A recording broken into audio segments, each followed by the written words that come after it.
8 fontes de proteínas extremamente baratas para você estar incluindo na sua dieta, e conforme eu falar cada uma delas, eu vou deixar a tabela nutricional, quantidade, valores, né, de proteína, de gordura e de carboidrato em cada uma delas. E as últimas 3 aqui eu fiz especial para as pessoas ovo-lacto-vegetarianas, por exemplo, veganas ou vegetarianas, enfim, serve para todo mundo diretamente. E lembrando sempre, se eu te ajudar de alguma forma, eu peço que você já se inscreva aqui no canal, deixe o seu likezão para fortalecer e ative o sininho para receber os próximos conteúdos.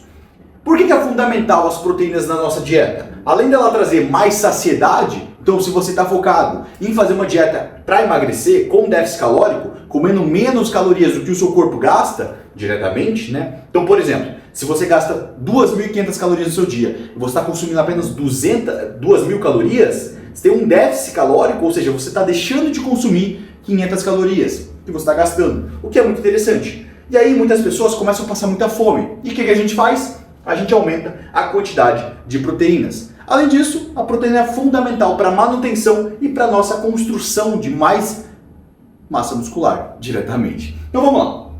A mais famosinha, né? O peito de frango, uma fonte de proteína extremamente magra, com pouca quantidade de gordura ali, muito acessível, cara, em todos os países, em todos os estados do Brasil. Eu nunca tive problema, por exemplo, de mandar um protocolo ali de dieta para algum aluno e não ter essa opção de peito de frango. Por isso ela seria, vamos dizer assim, a top 1 de todas as opções aqui, né? E ela é extremamente palatável. Ela, sabendo cozinhar, cara, fica extremamente gostoso e interessante ali na dieta, porque tem pouca gordura na sua composição. Fígado bovino, cara, fígado bovino, eu acho que poucas pessoas dão tamanho valor a essa fonte de proteína, porque a maior parte das pessoas acha ruim. Cara, fígado bovino é uma fonte de proteína extremamente rica em vitaminas do complexo B, né? Então você pode fazer o teste, cara. Você começa a consumir mais fígado na sua dieta e você começa a urinar, né? A cor da sua urina começa a ficar extremamente amarelada, um amarelo meio neon, um amarelo meio artificial mesmo, né? Isso é um sinônimo, né? Diretamente, um sinal, melhor dizendo, de excesso de hipervitaminose das vitaminas do complexo B. Quando você tem um excesso delas, elas são excretadas via urina. Elas acabam sendo excretadas, né? Através ali da urina propriamente. Só que o problema é que, cara, se você não souber cozinhar ou se você não comer na hora do preparo, ela acaba ficando um pouco meio chinelão, meio duro, meio difícil de ser mastigável, não é muito palatável, né? Eu já passei muito por isso. Fazia o fígado, colocava na marmita, depois de 5 horas, mano, ficava mastigando lá, eu demorava meia hora para mastigar um pratinho de 200 gramas de fígado e mais 300 de arroz, tipo... Cara, é surreal, né? Então, assim, é uma boa fonte, mas tem que saber cozinhar e tem que comer na hora, diretamente. Coxa sobre coxa, extremamente barato, mais barato que o próprio peito de frango, né? Na sua maioria, nos estados brasileiros. O único problema é que a coxa sobre coxa de frango, cara, ela tem muita gordura, né? Entre ali a sua carne. Ela é quase que se fosse uma marmorização, né? Ela tem bastante gordura entre as fibras, aliás, entre a sua carne propriamente. O que não pode ser tão interessante se você está numa dieta para emagrecer. Então, por exemplo, se você está fazendo um déficit calórico de 500 calorias e está usando a coxa sobre coxa de frango, enfim, nesse processo, provavelmente você não está conseguindo secar tão rápido, não está conseguindo melhorar, né, a sua condição, o seu físico, por conta de que, cara, cada grama de gordura a gente tem 9 calorias. A cada grama de proteína a gente tem 4 calorias. Então, o fato, né, dela ter muita gordura na sua fonte ali, na sua coxa, cara, acaba atrapalhando um pouco a dieta, não é tão interessante. Mas, cara, é extremamente gostoso, cara. Vai dizer que não. Se faz a coxa sobre coxa ali no forninho, mano, fica muito gostoso, sério. Moela de frango, muito mais barata que o fígado, que o peito de frango, que é até mesmo sobre coxa sobre coxa, né? Ela, cara, é muito fácil, simples de você encontrar em qualquer tipo de mercado, só que aquela questão também, você tem que meio que consumir ali após o seu preparo. Não dá pra ficar enrolando muito tempo, ficar fazendo marmita com ela não é muito interessante. Tilápia, uma das fontes preferidas dos atletas de competição. Por quê? Cara, ela não tem tanta proteína em si quanto, por exemplo, um frango grelhado, né, que foi a opção que eu utilizei ali para contabilizar as calorias, a versão dele grelhado, não cozido em água e tudo mais. Só que a tilápia e salmão, os peixes em geral, eles são ricos em ômega 3.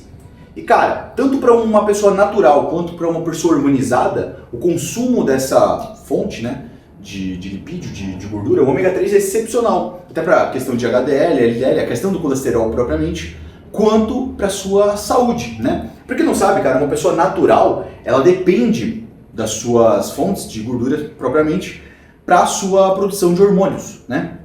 Então, se você é natural e não está consumindo, por exemplo, ômega 3, azeite de oliva, que é excelente também, e algumas gorduras saturadas, você pode estar deixando ganhos na mesa, digamos assim, por conta da sua ineficiência na sua produção de alguns hormônios específicos. Então, assim, além dela ser muito gostoso, cara, comer, é caro, né? Até por isso que eu deixei uma das últimas opções aqui, vindas de carnes, né, como fonte de proteína, mas a tilápia acaba sendo um pouco mais cara, só que ela é extremamente palatável, é gostoso, tanto frito quanto... Eu sei que frito não é uma opção, mas tanto grelhado ali, quanto cozido, quanto feito no forninho. Só que ela é muito... A digestão dela é muito rápida, mais do que o próprio frango, mais do que todas elas. Você come e, cara, deu uns 20 minutinhos, a barriga já tá roncando, né?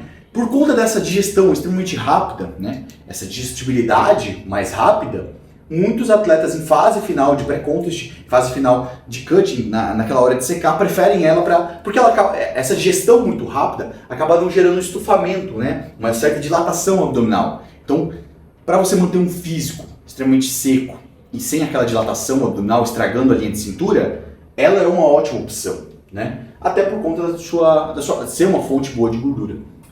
Agora, as versões que não são provindas de carnes, de animais, né? Grão de bico, lentilha e ervilha. Por que eu escolhi essas três?